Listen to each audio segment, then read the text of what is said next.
The sound wasn't loud, just a soft rip, fabric tearing. When I walked in, my daughter was frozen in the middle of the living room. Her little hands clutched at the remains of a stuffed rabbit, her mother's last gift before the cancer took her. My wife stood over her, breathing hard, the toy's limp arm dangling from her fist. "Enough with this junk," she said. Her tone was light, almost bored. "Your mom's dead. Time to get over it." My mother-in-law sipped her coffee and nodded. She needs to grow up. I didn't speak, didn't move, just watched my daughter's eyes, wide, wet, silent. She didn't cry, she looked at me instead, as if waiting for me to fix it. But I didn't, not yet. That night, my wife laughed in bed, told a story about work, about someone's mistake. Her phone buzzed. She silenced it too quickly. Her smile was bright, too bright. She touched my arm, casual, careless. "You're quiet tonight." "I'm tired," I said. She rolled over. I watched the rise and fall of her back in the dark. My mind drifted to the rabbit, its head torn halfway off, to my daughter, sitting in silence beside the trash can where her stepmother had thrown it. And I wondered, when did cruelty become casual? When did love start to look like contempt? The phone buzzed again. A man's name lit the screen, not one I recognized. She didn't notice me watching. That was when I understood. The toy wasn't what she wanted to destroy. It was the memory, the last piece of a woman she could never compete with. And maybe she had already found someone who didn't remind her of me. The next morning, I packed lunches, kissed my daughter's forehead, and drove her to school. Then I drove to the office, but I didn't go in. I parked 2 blocks away and opened her phone bill. Every night, after midnight, one number, frequent, repetitive.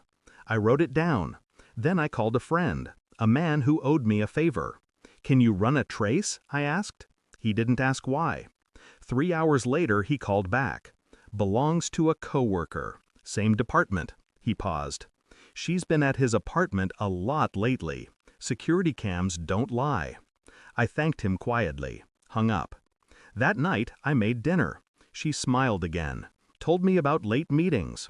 I nodded, asked questions, played the fool. Inside, something was rearranging itself, slowly, deliberately, like furniture being moved in the dark.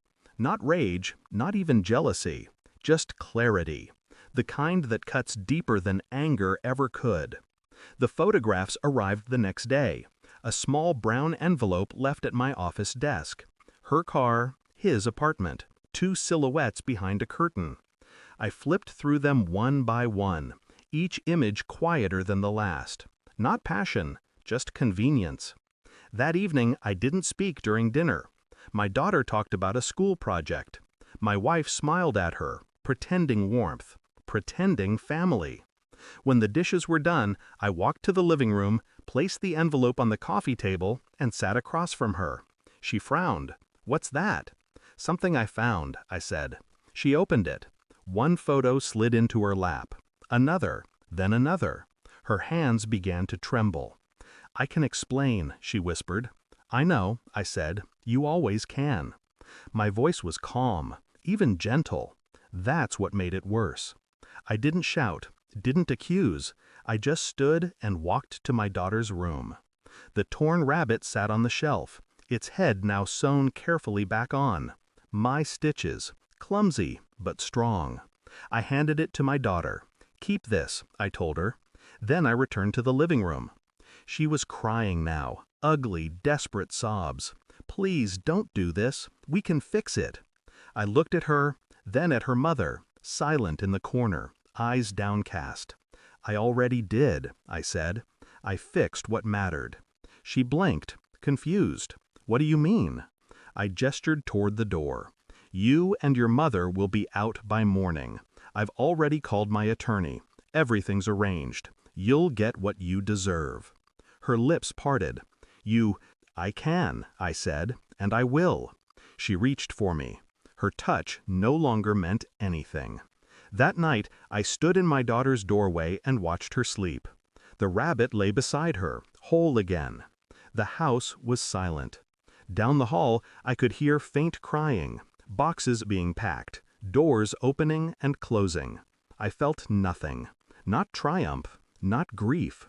Just the clean quiet of a wound finally cauterized. People think revenge is about payback. It's not. It's about ending the noise. When the front door finally shut, I turned off the lights and whispered to the dark, she was wrong. Some things aren't meant to be gotten over. And the silence agreed. Thanks for watching. Don't forget to like, share, and comment. Subscribe now to Cheating Stories Insight World for more amazing stories.